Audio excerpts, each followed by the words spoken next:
Hello guys, I am again here with a very new heading that is known as law of Milli equivalence. With the help of this law, we can do many type of numericals of the first chapter that is known as basic concept of chemistry. What is the statement of this law? The statement of this law is equal milli equivalents are react together and equals are formed. ये experiment, ये जो statement है ये बहुत सारे experiments करके उनके observation देख करके निकाला गया और ये पाया गया कि हर न्यूमेरिकल्स केमिस्ट्री का इस स्टेटमेंट को फॉलो करता है। आप आज से पहले मोल कॉन्सेप्ट के न्यूमेरिकल लगाते थे, 9th में आपने मोल कॉन्सेप्ट अप्लाई किया था, हम 12th में भी मोल कॉन्सेप्ट यूज करेंगे। लेकिन यहां पर एक इंपॉर्टेंस ये है, लॉ ऑफ मिली इक्विवेलेंस का एक फायदा ये है कि अगर कोई रिएक्शन बैलेंस फॉर्म में अवेलेबल नहीं है तो फिर आप मोल कॉन्सेप्ट नहीं लगा सकते और फिर आप लगाएंगे लॉ ऑफ मिली इक्विवेलेंस। तो आप किसी भी न्यूमेरिकल को मोल कॉन्सेप्ट से भी लगा सकते हैं और लॉ ऑफ मिली इक्विवेलेंस से भी। इसके अलावा आने वाले समय में मैं आपको और भी मेथड बताऊंगा जिससे न्यूमेरिकल लगाए जा सकते हैं। For example POAC, principle of atomic conservation. हमें ये समझना होता है कि कब किस न्यूमेरिकल को किस मेथड से लगाया जाए जिससे वो ज्यादा इजीली सॉल्व हो पाए। तो आपको सारे मेथड आने चाहिए, मोल कॉन्सेप्ट भी आना चाहिए, लॉ ऑफ मिली इक्विवेलेंस भी आना चाहिए और POAC भी आना चाहिए, जो आने वाले समय में बताऊंगा। मैं इससे पहले आपको मोल कॉन्सेप्ट्स के वीडियो बनाकर दे चुका हूं। मोल कॉन्सेप्ट में सिर्फ इतनी सी बात होती है कि रिएक्शन को बैलेंस होना चाहिए। अगर रिएक्शन बैलेंस नहीं है तो आप मोल कॉन्सेप्ट नहीं लगा सकते। मोल कॉन्सेप्ट में सारे रिएक्टेंट और सारे प्रोडक्ट के बारे में सही इंफॉर्मेशन हमें मालूम होनी चाहिए, आप तभी मोल कॉन्सेप्ट लगा सकते हैं। मींस मोल कॉन्सेप्ट के साथ काफी रिस्ट्रिक्शंस हैं हमारे पास, लेकिन लॉ ऑफ मिली इक्विवेलेंस इन सारी रिस्ट्रिक्शंस को तोड़ देता है। वो कहता है कि रिएक्शन बैलेंस हो चाहे ना हो, आप न्यूमेरिकल लगा सकते हैं। आपको सारे प्रोडक्ट के बारे में मालूम हो चाहे ना हो, रिएक्टेंट के बारे में मालूम होना कंपलसरी है, प्रोडक्ट के बारे में सारे मालूम हो चाहे ना हो, तब भी आप न्यूमेरिकल लगा सकते हैं। तो ये फिजिबिलिटी है लॉ ऑफ मिली इक्विवेलेंस की, इसलिए मैं ज्यादातर न्यूमेरिकल्स चाहे रिएक्शन बैलेंस हो या अनबैलेंस हो, मैं तो मिली इक्विवेलेंस से लगाने को प्रेफर करता हूं। लेकिन इसकी भी अपनी कुछ डिसएडवांटेजेस हैं जो आपको आगे आने वाले समय में बताई जाएंगी। फिलहाल आप ये समझिए, एक रिएक्शन है A + B gives C + D। ये रिएक्शन बैलेंस हो चाहे ना हो फर्क नहीं पड़ता। वैसे मैंने यहाँ पर कुछ स्टोइकियोमेट्री लिख दी है, लेकिन अगर ये स्टोइकियोमेट्री आपको मालूम हो चाहे ना मालूम हो तो भी न्यूमेरिकल लग जाएगा। और मान लीजिए इसके आगे कोई और कंपाउंड बन रहा है जिसके बारे में आपको नहीं मालूम, तब भी ये न्यूमेरिकल लग जाएगा। ये फायदा है। आपको मैं स्टोइकियोमेट्री दूं मतलब बैलेंस करूं तो भी ठीक और बैलेंस ना करूं तो भी ठीक। अभी मैं दिखाऊंगा आपको, इस स्टोइकियोमेट्री से मुझे कोई फर्क नहीं पड़ता। मुझे इसके बारे में नहीं बताया गया, मुझे ये मालूम है कि यहां कुछ बनने वाला है, लेकिन क्या बनने वाला है मुझे नहीं पता, फिर भी ये न्यूमेरिकल सॉल्व हो जाएगा। मतलब कम से कम मैं C के बारे में, D के बारे में और जो बनने वाला है उसके बारे में भी कुछ तो बता ही सकता हूं। ओके, ये इसकी एडवांटेजेस हैं। क्या कहता है लॉ? लॉ कहता है equal milliequivalents are react together. अब ये मिली इक्विवेलेंस क्या होता है अभी मैं बताऊंगा। फिलहाल आप मान लो कि मिली इक्विवेलेंस एक तरह से कोई मेजरमेंट की यूनिट है। जैसे आप कोई आटा तौलवाते हो तो किलोग्राम में, दूध लेते हो तो लीटर में, कहीं जाते हो तो डिस्टेंस नापते हो किलोमीटर में। वैसे केमिस्ट्री में जो केमिकल कंपाउंड्स नापे जाते हैं ड्यूरिंग द रिएक्शन, उसका एक मेजरमेंट यूनिट है जिसका नाम है मिली इक्विवेलेंस। अब ये क्या होता है इसकी बात हम थोड़ी देर में करेंगे। फिलहाल ये मान लीजिए कि आपको मालूम है कि मिली इक्विवेलेंस एक मेजरमेंट यूनिट है और वो कहता है कि अगर इसके 70 मिली इक्विवेलेंस लिए जाएं A के और ये रिएक्ट कर जाए B के 30 मिली इक्विवेलेंट से, मैं मान लेता हूं ये शुरू की बात है, मींस अभी रिएक्शन स्टार्ट नहीं हुई, T = 0 समय, मतलब अभी रिएक्शन स्टार्ट नहीं हुई है। कुछ देर का समय दे दिया हमने, T = T1 समय, कुछ समय बीत गया तो मैं देखता हूं कि जब रिएक्शन पूरी होती है तो क्या होता है। एक्सपेरिमेंटल ऑब्जर्वेशन, मैंने देखा इसके 30 से कंबाइन कर लेते हैं। अगर इसका 30 इसके 30 से कंबाइन करता है तो मैं देखता हूं इसका 30 बनता है और इसका भी 30 बनता है। Means equal milliequivalents are react together, 30-30 से कंबाइन करेगा और फिर इक्वल ही बनाएगा, 30-30 ही बनाएगा। ये कहलाता है लॉ ऑफ मिली इक्विवेलेंस। खास बात, अगर यहां पर 3b लिखा होता और यही आपको वैल्यूज दी होती तो भी आप कहते हैं इसका 30 इसके 30 से मिलकर के इसका 30 और इसका 30 बनाएगा। ये देखिए, जब मैं इसकी स्टोइकियोमेट्री बदल देता हूं तो भी इसकी वैल्यू में कोई फर्क नहीं पड़ता। यहां पर 7 लिखा है, अगर मैं यहां पर 17 कर दूं तो भी ये 30 ही आएगा, अगर मैं यहां पर 19 कर दूं तो भी ये 30 ही आएगा। ये बात आपको बताती है कि रिएक्शन की स्टोइकियोमेट्री से इसके मिली इक्विवेलेंस के स्टेटमेंट पे फर्क नहीं पड़ता। अगर इसको चेंज करने पर इसकी वैल्यू पर फर्क नहीं पड़ता, मींस रिएक्शन बैलेंस हो चाहे ना बैलेंस हो, मुझे कोई फर्क नहीं पड़ता। ओके, कहते हैं कि equal milliequivalents are react together and equals are form. इसका 30 इसके 30 से मिलकर इसका 30 उसका 30 बनाएगा। मैं मान लेता हूं कि यहां पर एक कंपाउंड और बन रहा था Y। अगर मैं पूछूं बताओ वो कितना बनेगा, तो आप कहेंगे सर वो भी 30 बनेगा। अगर मैं पूछूं कि बताओ वो कितना बनेगा, तो आप कहेंगे सर वो भी 30 बनेगा। अगर मैं कहूं कि ये Y 9Y था तो कितना बनेगा, आप कहेंगे 30 ही बनेगा। अगर ये 90Y था तो कितना बनेगा, 30 ही बनेगा। ये देखिए, ये है इस मिली इक्विवेलेंस का मजा। इस रिएक्शन के अंदर रिएक्शन बैलेंस्ड हो चाहे अनबैलेंस्ड हो, रिएक्शन के अंदर जो लॉ ऑफ मिली इक्विवेलेंस कहता है वो कहता है equals are react together and equals are form. और इसके आगे C हो, T हो, Y हो, Z हो, K हो, L हो, जितने भी लोग होंगे वो सब 30 ही बनेंगे। ये मत सोचना कि इसका 30 से 30 मिलकर 60 हो गया, जो यहाँ 30 और 30 में डिवाइड हो गया। ये कोई लॉजिक नहीं है, हम लोग कोई मैथमेटिक्स नहीं पढ़ रहे हैं, सिंपल डिवीजन नहीं है, यहाँ केमिस्ट्री है।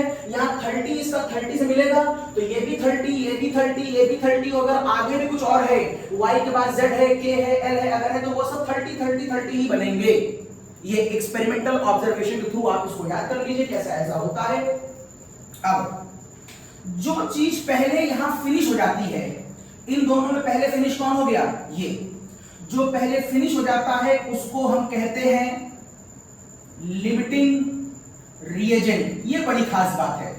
लिमिटिंग रिएजेंट क्या होता है, ये मैंने आपको मोल कॉन्सेप्ट में बताया है। जब दो रिएक्टेंट होते हैं उनमें से जो पहले फिनिश हो जाता है वो कहलाता है लिमिटिंग रिएजेंट। और किसी भी रिएक्शन के लिए यही सबसे इंपॉर्टेंट होता है। देखिए यहां पर जो पहले फिनिश हुआ वो 30 था, जब ये 30 फिनिश हो गया तो अब और आगे रिएक्शन प्रोसीड नहीं करेगी। इवन ये 40 बचा है, इवन ये वाला 40 बचा है, लेकिन ये किसी काम का नहीं, क्योंकि इसका जो दूसरा हेल्पिंग था वो गायब हो गया, इसलिए रिएक्शन स्टॉप हो जाएगी। तो रिएक्शन कितनी चलेगी ये इस बात पर डिपेंड करता है कि आपके पास कम अमाउंट वाला रिएक्टेंट कितना है। जिस रिएक्टेंट का अमाउंट कम होगा रिएक्शन उसके अकॉर्डिंग ही डिसाइड की जाएगी, और उसका नाम होता है लिमिटिंग रिएजेंट। ओके, इस कॉन्सेप्ट के बाद हमारे पास एक टर्म आ रहा है कि मिली इक्विवेलेंस। सर ये मिली इक्विवेलेंस क्या होता है? चलिए आपके मन में क्वेश्चन आ गया कि सर ये मिली इक्विवेलेंस क्या होता है। तो अभी मैं मिली के बारे में नहीं जानता हूं, अभी मैं जानना चाहता हूं कि पहले इक्विवेलेंस क्या होता है। इक्विवेलेंस तो कहते हैं इक्विवेलेंस का फॉर्मूला होता है weight upon equivalent weight by definition. There is so much confusion, sometime बच्चे कंफ्यूज होते हैं कि सर इक्विवेलेंस और इक्विवेलेंट वेट एक ही चीज है। नहीं नहीं, अलग अलग है। Equivalent weight is a different thing और equivalence is a different thing. तो पहले मैं बात कर रहा हूं इक्विवेलेंस की।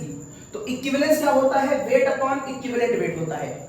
ओके नाउ क्या आप इस फॉर्मूले को और भी ओपन कर सकते हो? हाँ। क्या आपको इक्विवेलेंट वेट का कोई फॉर्मूला मालूम है? यस, आपको मालूम होगा इक्विवेलेंट वेट किसके बराबर होता है? इक्विवेलेंट वेट इक्वल्स टू होता है molecular weight upon x. Equivalent weight equals to होता है मॉलिक्यूलर वेट अपॉन एक्स। और अगर इस इक्विवेलेंट वेट की वैल्यू इस फॉर्मूले में यहां पुट कर दी जाए तो फॉर्मूला हो जाएगा मॉलिक्यूलर वेट अपॉन एक्स। यहां रखूंगा तो मॉलिक्यूलर वेट नीचे आएगा, एक्स ऊपर आएगा। तो इक्विवेलेंस इसके इक्वल्स टू भी होता है और इक्विवेलेंस इसके इक्वल भी हो सकता है। अब वेट अपॉन मॉलिक्यूलर वेट को आपने देखा होगा बहुत ध्यान से, इसको हम मोल कहते हैं। मैंने यहां पर मोल के 3 फॉर्मूले लिखे हुए हैं, आपको मैंने मोल कॉन्सेप्ट में बताया है। मोल के 3 फॉर्मूले, मोल बराबर वेट अपॉन मॉलिक्यूलर वेट, मोल बराबर वॉल्यूम डेंसिटी अपॉन 22.4 लीटर और मोल बराबर n अपॉन एम के 2 नंबर। ये कैसे आए हैं? ये कैसे वर्क करते हैं ये मैं आपको मोल कॉन्सेप्ट के वीडियो में दे चुका हूं। अब अगर मुझे मोल के 3 फॉर्मूले मालूम हैं तो वेट अपॉन मॉलिक्यूलर वेट अगर मोल होता है तो जहां पर वेट अपॉन मॉलिक्यूलर वेट लिखा है वहां पर मैं मोल लिख सकता हूं और x को मैं एज इट इज छोड़ दूंगा। तो इक्विवेलेंस का एक फॉर्मूला ये है, एक फॉर्मूला ये है और एक फॉर्मूला ये आ गया।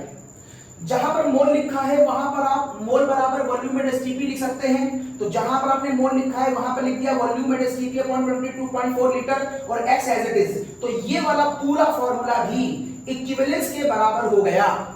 खाली इतना फॉर्मूला देखोगे तो मोल है, x से मल्टीप्लाई कर दोगे तो इक्विवेलेंस है। और मोल का ही आपको एक फॉर्मूला और मालूम है, मोल बराबर एक फॉर्मूला और होता है n अपॉन एवोगैड्रो नंबर, जिसमें x से मल्टीप्लाई कर देने पर ये नंबर भी इक्विवेलेंस बन गया। तो इस तरह से इक्विवेलेंस के इतने सारे संभव फॉर्मूले हो सकते हैं। ओके ना, आज मैं आपको इक्विवेलेंस पहले in the term of normality से स्टार्ट करता हूं। तो स्टार्ट करते हैं नॉर्मेलिटी। मैं आपको नॉर्मेलिटी का डिस्कशन पहले करा चुका हूं, शुरू के वीडियो में नॉर्मेलिटी के बारे में बताया था। तो नॉर्मेलिटी क्या होता है? नॉर्मेलिटी की डेफिनेशन होती है number of equivalence upon volume in litre of a solution. This is the definition of normality. This is the definition of normality. This is the formula of the normality. Normality is a mathematical term by which we can calculate the concentration of solution, like molarity, molality, mole fraction. वैसे ही normality है। अब ये ऊपर लिखा है number of equivalence। ये किसका होता है? ये number of equivalence होता है solute का, और नीचे है volume in liter of solution। तो equivalence के इतने सारे फॉर्मूले संभव हैं, आप इनमें से कोई भी फॉर्मूला यूज कर सकते हैं। फिलहाल मैं इक्विवेलेंस का ये वाला फॉर्मूला यूज करने जा रहा हूं, इक्विवेलेंस का वेट अपॉन इक्विवेलेंट वेट। तो नॉर्मेलिटी बराबर हो जाएगा नंबर ऑफ इक्विवेलेंस, जिसका मतलब हो जाएगा वेट अपॉन इक्विवेलेंट वेट। ये देखिए नॉर्मेलिटी बराबर wait upon equivalent wait. Volume in litre है, अगर आप उसे एमएल में क्वेश्चन में दिया गया हो तो कैसे लीटर में कन्वर्ट करेंगे? 1000 से डिवाइड कर देंगे। तो ये एमएल अपॉन 1000 का ये जो मतलब आपको दिखाई दे रहा है, इसका मतलब वॉल्यूम इन लीटर हो गया। अब अगर आप इस टर्म को यहां से यहां और इस टर्म को यहां से यहां ले जाए तो फॉर्मूला आपको बनके ये दिखाई देगा, नॉर्मेलिटी बराबर wait into 1000 upon equivalent weight into volume इन एमएल। जहां पर इक्विवेलेंट वेट किसके बराबर होता है आपको अच्छी तरह मालूम है, अच्छी तरह आपको याद रखना है, ये मॉलिक्यूलर वेट अपॉन एक्स के बराबर होता है। खैर, ये बताया मैंने आपको नॉर्मेलिटी, लेकिन मैं तो आपको मॉलिक्यूलर्स के कई फॉर्मूले बताना चाहता हूं। तो चलिए देखते हैं। तो देखते हैं इस वाले फॉर्मूले में कुछ चेंज करिए, थोड़ा सा अपने अकॉर्डिंग लेफ्ट राइट करिए। इस वाले फॉर्मूले में अगर मैं इस फॉर्मूले में कुछ चेंज करता हूं तो wait upon equivalent wait into 1000 को मैं एक ही तरफ रहने देता हूं, wait upon equivalent wait into 1000, wait upon equivalent wait into 1000, और इस वॉल्यूम इन एमएल को क्रॉस मल्टीप्लाई कर देता हूं। अगर मैं ऊपर क्रॉस मल्टीप्लाई कर दूं तो इधर टर्म बन के आएगा नॉर्मेलिटी अपॉन वॉल्यूम इन एमएल। ये अब ये जो फॉर्मूला आप देख रहे हैं, अगर इसमें ये 1000 हटा दिया जाए सपोज करिए कुछ देर के लिए, तो अब ये बन गया इक्विवेलेंस, क्योंकि आपने कहा था इक्विवेलेंस बराबर होता है वेट अपॉन इक्विवेलेंट वेट। तो ये जो फॉर्मूला है वो इक्विवेलेंस है, लेकिन आपने फॉर्मूले में 1000 से मल्टीप्लाई भी कर रखा है, तो फिर ये क्या बन गया? ये बन गया मिली इक्विवेलेंस। जो किलोग्राम और ग्राम में रिलेशन है, जो लीटर और मिलीलीटर में रिलेशन है, वही इक्विवेलेंस और मिली इक्विवेलेंस में रिलेशन है। अगर आप 1000 नहीं दिखाएंगे तो ये कहलाएगा इक्विवेलेंस, जो आप बोल के पीछे से आए कि इक्विवेलेंस बराबर वेट अपॉन इक्विवेलेंट वेट होता है। अगर आप उसमें 1000 से मल्टीप्लाई कर देंगे तो वो मिली इक्विवेलेंस बन जाएगा। तो ये हो गया मिली इक्विवेलेंस। अब आप खुद कह रहे हैं कि ये पूरा टर्म एनवी के बराबर है, तो अगर इधर मिली इक्विवेलेंस लिखा है तो फिर ये क्या हो गया? ये भी मिली इक्विवेलेंस हो गया। तो ये भी मिली इक्विवेलेंस और ये भी मिली इक्विवेलेंस। अगर आप चाहें तो दोनों तरफ इक्विवेलेंस भी कर सकते हैं। वो कैसे? आप एक काम करिए, दोनों साइडों पर 1000 से डिवाइड कर दीजिए। अगर आप दोनों साइडों पर 1000 से डिवाइड कर देंगे तो ये वाला 1000 कैंसिल हो जाएगा, और ये जो वॉल्यूम आप देख रहे हैं किसमें हो जाएगा? ये लीटर में हो जाएगा। तो आप ऐसा भी कर सकते हैं। तब आप कहेंगे दोनों साइडों पर मैंने इक्विवेलेंस लिखा हुआ है, तो आप चाहे न्यूमेरिकल इक्विवेलेंस में लगाएं और चाहे आप न्यूमेरिकल मिली इक्विवेलेंस में लगाएं, इससे मुझे कोई फर्क नहीं पड़ता। अब कुछ और वेरिएशन करता हूं मैं क्वेश्चन के अंदर। ये देखिए, आपने थोड़ी देर पहले कहा था कि जो वेट अपॉन इक्विवेलेंट वेट है, वेट अपॉन इक्विवेलेंट वेट, ये देखिए वेट अपॉन इक्विवेलेंट वेट खुद बराबर होता है weight upon molecular weight into x के। ये भी इक्विवेलेंस है। तो जहां पर वेट अपॉन इक्विवेलेंट वेट लिखा हुआ है वहां पर चाहो तो वहां पर चाहो तो सीधे लिख दो weight upon molecular weight into x इसलिए पर, और जहां 1000 लिखा था वहां पर 1000 लिखा रहने दो, और जहां 1000 लिखा था वहां 1000 लिखा रहने दो। तो ये भी फॉर्मूला मिलीकुलेंस का है और ये भी फॉर्मूला मिलीकुलेंस का, आप ऐसे कह सकते हो। यदि आपको ऐसे अच्छा नहीं लगता है कहना तो ट्रिक और है मेरे पास, छोड़ो उसको, यहां पर कह लो कि weight into 1000 as it is लिख दो, और इक्विवेलेंट वेट किसके बराबर होता है, इक्विवेलेंट वेट किसके बराबर होता है, मॉलिक्यूलर वेट अपॉन x के। तो अगर तुम यहां पर इसकी जगह पर मॉलिक्यूलर वेट अपॉन x रखोगे तो मॉलिक्यूलर वेट अपॉन x बात तो वही आ जाएगी, चाहे ऐसे करो चाहे ऐसे करो, क्या फर्क पड़ता है। अब अगर ये मिलीकुलेंस है और आपने खुद कहा है कि ये इसके बराबर है, ये भी मिलीकुलेंस है, तो अगर ये मिलीकुलेंस है तो यहां पर ये क्या हुआ, ये भी मिलीकुलेंस हुआ, ये मिलीकुलेंस है, ये मिलीकुलेंस है, भाई मैंने यहां लिखा तो ये भी मिलीकुलेंस है, तो जो इसके सामने लिखा हुआ है वो भी क्या हुआ, वो भी मिलीकुलेंस हुआ। ये मिलीकुलेंस का फॉर्मूला है, ये इसके बराबर है, ये मिलीकुलेंस का फॉर्मूला है, और यही फॉर्मूला मैंने यहां लिखा है तो ये भी मिली हुआ, और जो इसके बराबर में लिखा है ये भी मिली हुआ। ओके, क्या तुम वेट अपॉन मॉलिक्यूलर वेट को मोल कह सकते हो, क्या तुम वेट अपॉन मॉलिक्यूलर वेट को मोल कह सकते हो, यस। तो मैंने इसकी जगह पे मोल लिख दिया, x को एसिड उतार लिया इनटू 1000, ये बराबर nv के। तो खुद कह रहे हो कि सर ये जो टर्म आ रहा है ये मिली है, ये जो टर्म आ रहा है ये मिली है, ये जो टर्म है ये मिली है, तो मिली के जो सामने लिखा होगा वो भी मिली होगा, और जो मिली के सामने लिखा होगा वो भी मिली होगा, इसका मतलब ये भी मिलीकुलेंस हो गया। मोल का फॉर्मूला और है, मोल बराबर वॉल्यूम एट स्टीपी पर 22.4, ये देखिए मोल का फॉर्मूला। अगर मैं मोल की जगह लिख दूं x और 1000 एज इट इज कॉपी कर लूं, तो आप कहेंगे सर इसके सामने जो लिखा हुआ है ये कौन है, ये मिली है, तो मिली के सामने लिखा होगा ये भी क्या होगा, ये भी मिलीकुलेंस होगा, तो मिली का फॉर्मूला और सामने आ गया। आप चाहो तो वॉल्यूम एट स्टीपी की जगह पर, आप चाहो तो वॉल्यूम एट स्टीपी की जगह पर ये फॉर्मूला लिख सकते हो, क्योंकि ये दोनों फॉर्मूले किसके हैं, मोल के। तो चाहो मोल की जगह पे ये लिखो, चाहो ये लिखो, चाहे ये लिखो, तो मैंने मोल की जगह पर ये लिख दिया, x को एज इट इज कॉपी कर लिया। अब आप कहोगे सर ने nv लिखा हुआ है, तो अगर ये मिलीकुलेंस है तो इसके सामने जो लिखा हुआ पार्ट होगा ये क्या होगा, एक पूरा ये भी मिलीकुलेंस होगा। तो इतने सारे फॉर्मूले मिली इक्विवेलेंस के हो सकते हैं अकॉर्डिंग टू न्यूमेरिकल। जैसी इंफॉर्मेशन क्वेश्चन में गिवन हो आप वो वाला फॉर्मूला अप्लाई करेंगे। अगर क्वेश्चन को निकालने के लिए वेट गिवन है तो आप ये अप्लाई करिएगा, या ये अप्लाई कर सकते हैं। अगर क्वेश्चन में मोल गिवन है तो ये अप्लाई करना, क्वेश्चन में वॉल्यूम गिवन है तो ये अप्लाई करना, वॉल्यूम ऑफ गैस। क्वेश्चन में नंबर गिवन है तो ये अप्लाई करना। ओके ना, अभी आप कह रहे हैं ये सारे टर्म एक दूसरे के इक्वल हैं। अब ध्यान से देखिए, ये मिली है, ये भी मिली है, ओके, ये मिलीकुलेंस है, ये भी मिलीकुलेंस होगा, ओके, ये मिली है तो ये भी मिली है, ओके, ये इसके बराबर है, ये इसके बराबर है, ये इसके बराबर है। तो क्या आप ये नहीं कह सकते हो कि ये पूरा फॉर्मूला और ये पूरा फॉर्मूला भी एक दूसरे के बराबर होगा? अगर कभी आवश्यकता पड़े तो आप ये दोनों फॉर्मूले भी एक दूसरे के इक्वल कह सकते हैं। ये इसके बराबर है, ये इसके बराबर है, एक ही चीज है, एक ही इसके बराबर है, ये इसके बराबर है, तो फिर ये दोनों भी एक दूसरे के बराबर होंगे।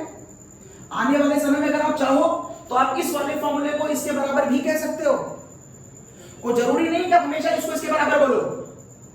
आप ये कह सकते हो ये इसके बराबर है, ये इसके बराबर है, ये इसके बराबर है, तो ये इसके बराबर होगा।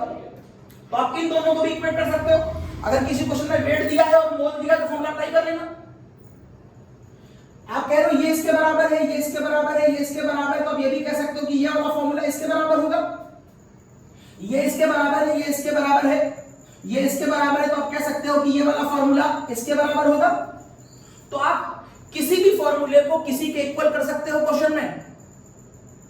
ये पूरा फॉर्मूला मिलीकुलेंस है, ये फॉर्मूला मिलीकुलेंस है, तो आवश्यकता पड़े तो इन दोनों फॉर्मूलों को भी इक्वेट कर सकते हो। ये मिलीकुलेंस है, ये मिलीकुलेंस है, तो आवश्यकता पड़े तो इन दो फॉर्मूलों को भी इक्वेट कर सकते हो। ये मिलीकुलेंस है, ये मिलीकुलेंस है, तो आप चाहो तो इनको भी इक्वेट कर सकते हो। मी से दिखने में 4-5 फॉर्मूले हैं, प्रोबेबिलिटी की क्वालिटी का 15-20 फॉर्मूले यहां से बना सकते हैं। एज पर कंडीशन जैसी रिक्वायरमेंट हो कर लीजिएगा। अब मैंने फॉर्मूला लिखा है पर n1v1 बराबर n2v2। ये बुक का बड़ा प्रिस्क्राइब फॉर्मूला है, लेकिन लॉजिक नई बुक में लिखा है। ये आया कहां से? बड़ा आसान है। जब आपने कहा ये मिली है आपने कहा ये मिली है, ये दोनों बराबर है एक दूसरे के। अरे अगर ये मिली है और ये मिली है तो ये दोनों तो भी एक दूसरे के इक्वल हो सकते हैं। मींस हो सकता है कि क्वेश्चन के इस पार्ट में आपको एनवी की इंफॉर्मेशन दी हो और इस पार्ट में भी आपको एनवी की इंफॉर्मेशन दी हो। तो अगर क्वेश्चन में दोनों साइड एनवी की इंफॉर्मेशन गिवन है तो आप n1 v1 बराबर n2 v2 ही तो अप्लाई करेंगे। मतलब आपको ये देखना पड़ेगा कि इस साइड क्वेश्चन में, मतलब जो जो क्वेश्चन में दो रिएक्टेंट दिए हैं उनमें से दोनों रिएक्टेंट की कौन कौन की इंफॉर्मेशन गिवन है। अगर एक का वेट गिवन है, दूसरे का वेट गिवन है, तो दोनों साइडों पर दोनों रिएक्टेंट के लिए आप यही फॉर्मूला अप्लाई करोगे। अगर एक का मोल गिवन है और दूसरे का भी मोल गिवन है तो दोनों साइडों पे आप यही वाला फॉर्मूला अप्लाई करोगे। अगर एक में मोल गिवन है एक रिएक्टेंट का और दूसरे में नॉर्मेलिटी गिवन है तो ये इसके बराबर करोगे। अगर इधर भी नॉर्मेलिटी गिवन है एक रिएक्टेंट की और इधर भी गिवन है नॉर्मेलिटी ही दूसरे रिएक्टेंट की, तो फिर आप ये फॉर्मूला अप्लाई करोगे। अगर इधर भी एक रिएक्टेंट की नॉर्मेलिटी है, इसकी भी नॉर्मेलिटी है, तो फिर आप दोनों को इक्वेट कैसे करोगे? मॉलिक्यूल्स आर रिएक्ट टुगेदर, तो फॉर्मूला कौन सा लगाओगे? इसकी भी नॉर्मेलिटी गिवन है, इसकी भी नॉर्मेलिटी गिवन है, तो फॉर्मूला ये लगाना। इसका मोल गिवन है, इसकी नॉर्मेलिटी गिवन है, तो ये लगाना। इसका मोल गिवन है, इसका वॉल्यूम एट एसटीपी गिवन है, तो ये बराबर इसके कर देना। इसका वॉल्यूम एट एसटीपी गिवन है, इसकी नॉर्मेलिटी गिवन है, एक का वॉल्यूम एट एसटीपी गिवन है, एक की नॉर्मेलिटी गिवन है, तो ये लगा देना। लेकिन इसकी भी नॉर्मेलिटी गिवन है, इसकी भी नॉर्मेलिटी गिवन है, तो दोनों आपस में रिएक्ट करने जा रहे हैं, according to law of molecules react करने जा रहे हैं, तो ये लगा देना। तो n1 v1 बराबर n2 v2 का मतलब भी है equal molecules are react together and equals are form के लॉजिक के फॉर्मूले से ही मैंने निकाला है। अब मैं नॉर्मेलिटी की जगह पर मोलैरिटी को भी इंट्रोड्यूस करना चाहता हूं। कैसे? तो यहां पर एक फॉर्मूला फिर से देखिए, जो मैंने यहां लिखा था मैंने दोबारा लिखा है। नॉर्मेलिटी बराबर होता है number of equivalence upon volume in litre, आपको मालूम है। लेकिन मैंने यहां पर एक फॉर्मूला और इंट्रोड्यूस कर दिया है, मोलैरिटी बराबर number of moles upon volume in litre. और मैंने इन दोनों फॉर्मूलों को एक दूसरे के साथ कंपेयर कर दिया है। देखिए, इस फॉर्मूले को कंपेयर कर दिया है। एक सॉल्यूशन है, उसकी नॉर्मेलिटी निकालनी है और उसी सॉल्यूशन की मोलैरिटी निकालनी है। अगर मैं आपसे कहूं कि इसी की नॉर्मेलिटी निकालो और इसी सॉल्यूशन की मोलैरिटी निकालो, तो एक बात तो कंफर्म है कि दोनों का वॉल्यूम सेम होगा, क्योंकि वेसल के अंदर वॉल्यूम, वेसल का जो सॉल्यूशन उसका सेम है। तो नॉर्मेलिटी और मोलैरिटी के कंपैरिजन में वॉल्यूम कैंसिल हो गया, तो बचा क्या? नॉर्मेलिटी अपॉन मोलैरिटी बराबर number of equivalence upon number of mole. Equivalence किसके बराबर होता है?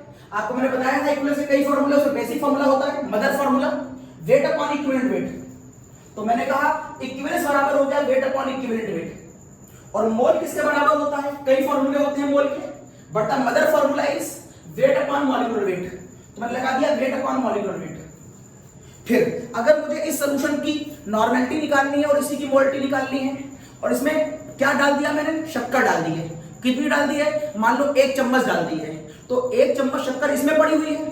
चाहे नॉर्मेलिटी निकालो चाहे मोलैरिटी निकालो, सोल्यूट का अमाउंट तो 1 चम्मच ही शक्कर है, मतलब मान लो 5 ग्राम, 5 ग्राम शुगर। इसका मतलब है दोनों केसों में वेट की वैल्यू क्या होगी? सेम होगी। तो मॉलिक्यूलर वेट पलट के ऊपर आ जाएगा, तो फॉर्मूला बन जाएगा नॉर्मेलिटी अपॉन मोलैरिटी बराबर molecular weight upon equivalent wait. ठीक। अब इक्विवेलेंट वेट किसके बराबर होता है? इक्विवेलेंट वेट बराबर होता है मॉलिक्यूलर वेट अपॉन एक्स के। तो अगर तुम यहां पर मॉलिक्यूलर वेट अपॉन एक्स रख दो इस नीचे वाले एरिया में, तो यहां पर तुम मॉलिक्यूलर वेट अपॉन रखोगे तो नीचे मॉलिक्यूलर वेट ऊपर एक्स, तो ये हो जाएगा मॉलिक्यूलर वेट और ऊपर चला गया एक्स। ऊपर का मॉलिक्यूलर वेट ऊपर है, नीचे में रख दिया molecular weight upon x, x ऊपर चला गया। अब दोनों ही सॉल्यूट जब नॉर्मेलिटी निकाल रहे थे या मोलैरिटी निकाल रहे थे तो शक्कर घोली गई थी, और शक्कर का मॉलिक्यूलर वेट दोनों ही टर्मों में सेम होगा, तो मॉलिक्यूलर वेट फिर कैंसिल हो गया, क्योंकि ये तो इसके अंदर जो शक्कर आपने डाली थी 1 चम्मच उसका मॉलिक्यूलर वेट है। तो चाहे नॉर्मेलिटी से निकाल रहे हो चाहे मोलैरिटी से निकाल रहे हो, अगर मॉलिक्यूलर वेट यूज हो रहा है तो सेम होगा, वो कैंसिल हो गया। तो बोलो फॉर्मूला क्या बचा? नॉर्मेलिटी अपॉन मोलैरिटी बराबर x। यस, आपको प्रूफ याद करने की जरूरत नहीं है, आप केवल फॉर्मूला का लास्ट रिजल्ट याद रखना कि नॉर्मेलिटी और मोलैरिटी बराबर x होता है, याद रखिएगा। अब इस वाले फॉर्मूले में फिर से देखो, अगर क्वेश्चन में नॉर्मेलिटी गिवन है तब तो तुम ये लगा देना, लेकिन अगर एक तरफ नॉर्मेलिटी गिवन है और दूसरे की मोलैरिटी गिवन है तो मुझे क्या करना पड़ेगा? जिधर नॉर्मेलिटी गिवन है वहां तो n1 v1 ठीक है, लेकिन जहां मोलैरिटी गिवन है वहां पर मोलैरिटी का फॉर्मूला लगाना पड़ेगा। और नॉर्मेलिटी और मोलैरिटी में रिलेशन है नॉर्मेलिटी बराबर मोलरिटी इंटू एक्स। तो जहां नॉर्मेलिटी देख रहे हो वहां पर मैंने क्या रख दिया है, मोलरिटी इंटू एक्स। जहां नॉर्मेलिटी रखना था वहां पर मैंने रख दिया मोलरिटी इंटू एक्स। अगर इधर भी मोलरिटी गिवन है, इधर भी मोलरिटी गिवन है, मतलब दो रिएक्टेंट है और दोनों की मोलरिटी गिवन है, तो इस वाले n की जगह पर भी मैंने रख दिया m1x1 और इस वाले n की जगह रख दिया मैंने m2x2। तो इस तरह से ये हो गए आपके लॉ ऑफ मोलिकुलर का कॉन्सेप्ट। लॉ ऑफ मोलिकुलर के कॉन्सेप्ट के न्यूमेरिकल लगाने के लिए आपको सारे फॉर्मूले याद होने चाहिए। हम नेक्स्ट वीडियो में आपको लगवाने जा रहे हैं इसके न्यूमेरिकल्स, लेकिन न्यूमेरिकल शुरू करने से पहले सारे फॉर्मूले लिख लिख कर अच्छी तरह याद कर लो। हम लोग फिर मिलते हैं अगले वीडियो में with the some examples of this concept. Bye.